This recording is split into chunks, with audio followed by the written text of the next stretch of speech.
Hola, bienvenidos a nuestra pequeña sesión de anatomía que hoy tratará de la articulación del hombro. La articulación del hombro es la articulación más móvil del cuerpo humano. Vemos aquí las diferentes partes de la formación ósea. En latín se conoce como articulatio humeroscapularis, es decir, la unión entre la escápula y el húmerus. El omóplato es la parte más importante de la articulación del hombro. Se encuentra en la parte posterior del tórax y es un hueso liso con varias proyecciones óseas de las que hablaremos con más detalle enseguida.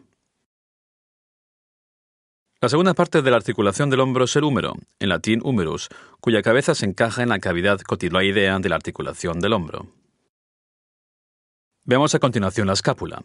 La escápula consta de varias cavidades y protuberancias que posibilitan una orientación anatómica.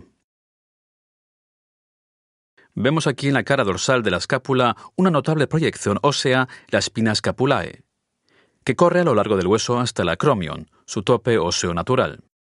En la parte superior e inferior de la spina scapulae hay dos fosas en las que se encuentran los nacimientos de los músculos. En la parte que queda por encima de la spina scapulae, en la llamada fosa supraespinata,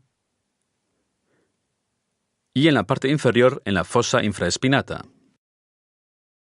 Si le damos la vuelta al conjunto para ver la cara costal, veremos también aquí una fosa, la fosa subscapularis, que en este caso se halla orientada hacia las costillas. En el interior de todas estas fosas se encuentran poderosos músculos que se extienden hasta el húmero. En la parte delantera, limítrofe con el omóplato, vemos la clavícula, que también está conectada con el omóplato mediante una pequeña articulación. Vemos también aquí distintos ligamentos que estabilizan la unión entre la clavícula y el omóplato. Cuando examinamos el húmero, podemos también diferenciar algunas estructuras anatómicas importantes. En primer lugar, naturalmente, la cabeza del húmero y el cuerpo del húmero, y en la zona de la cabeza del húmero vemos notables proyecciones óseas.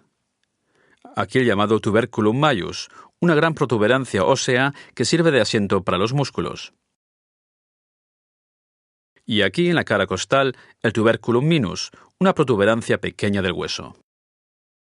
Entre estas dos tubérculas se extiende un sulcus, es decir, un surco, el sulcus intertubercularis, y representados aquí con este pequeño hilo vemos el tendón de la cabeza larga del bíceps, que va hasta la articulación del hombro a lo largo de este sulcus intertubercularis. Cuando examinamos la articulación del hombro así, podemos constatar que en realidad hay relativamente pocas estructuras ligamentosas, a diferencia de otras articulaciones. Es una articulación movida principalmente por músculos, y a ellos nos dedicaremos ahora. Aquí se habla también del llamado manguito rotador. ¿Por qué manguito? Porque estos músculos se ciernen sobre la cabeza del húmero como un manguito o puño. Estos músculos son, en concreto, el músculus teres minor, que cuelga de la escápula y tira del tuberculum majus del húmero. Situado debajo de la espina escápula tenemos el musculus infraspinatus, un músculo plano con forma triangular, cuyos fascículos convergen hacia su asiento en el tuberculum majus.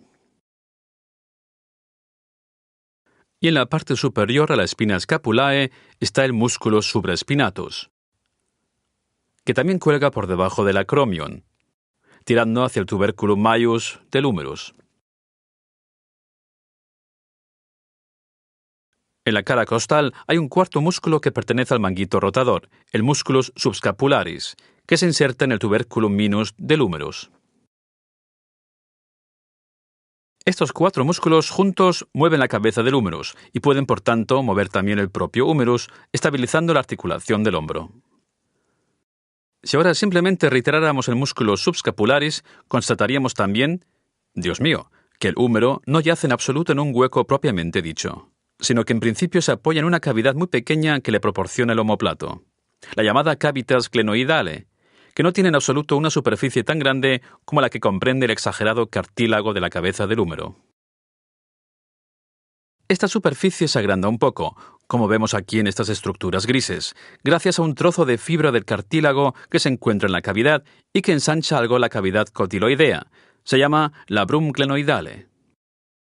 La articulación del hombro es, por tanto, una articulación construida de forma condenadamente complicada, sobre todo porque de ella depende el posibilitar tantos grados de libertad distintos. Y vemos que la articulación del hombro es movible en muchas direcciones y tiene también, por tanto, la posibilidad de viajar con el brazo, por decirlo de algún modo, en muchísimas direcciones. Aquí, cuando la observamos desde un lateral, se ve que las partes blandas entre las estructuras óseas tienen relativamente poco espacio, lo cual bajo determinadas circunstancias conduce clínicamente al síndrome de pinzamiento u hombro de nadador, impingement, es decir, las partes blandas quedan atrapadas entre los huesos y pueden ocasionar dolores en la articulación del hombro.